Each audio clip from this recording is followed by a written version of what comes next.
Why do some people say not to run only lowering springs on a B8.5? Do you think the Bilstein B8 shocks would be a combo with your lowering springs? People say all kinds of things. They're probably basing it on a kind of the conventional wisdom that if you run a stiffer spring, you should run a stiffer shock. This was very much the case when I first entered the tuning industry in the 90s.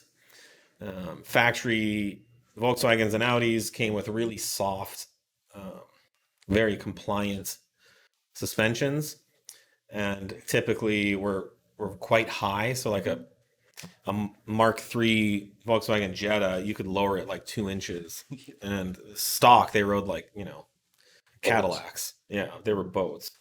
So we would sell lowering springs and Conies or Bilsteins or KYBs, and we would put together KYB HDs. packages. In some cases, um, customers would just do springs, and the cars would ride and handle very bad.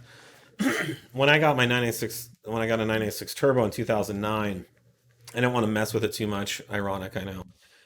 And so I just put some Eibach lowering springs on it, and the car was literally dangerous to drive. It was frightening, and I immediately took them off and put some KW variant threes on it, which were great. Um, the difference, why this is not true, and why you shouldn't take that advice from a 034 perspective, is we engineer these lowering springs to work with the factory dampers.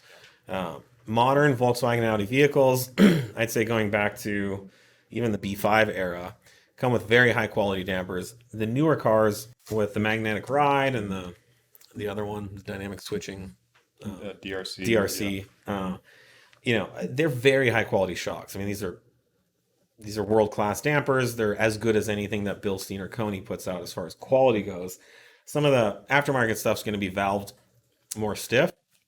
Um, so you can't just use the conventional wisdom and say that, put a stiffer shock or strut with the 034 Dynamic Plus lowering spring, because we've designed these springs to work with the factory dampers, and we've designed them to work very well. I mean, these you can track your cars like this. We've won tuner competitions with just our springs and the factory shocks. Like the R8 comes with really, really good sax dampers. All the new stuff does. It's all really good. So could a Bilstein work? It's possible. We don't really recommend that. We don't. If you need to replace your factory damper, we would recommend you just get another OEM one. Um, but we just haven't spent the time, because the results we get with the factory stuff that you already have is so good. Yeah. Um, we really don't want to ask you to go out and spend another $1,000. We may at some points, but I think a lot of what happens in the aftermarket is we could sell them springs, they think they need them, or we could sell them shocks and struts, they think they need them. We will make them and sell them, and you guys would buy them. We're just here to say you don't need them with our springs. We optimize everything as a package.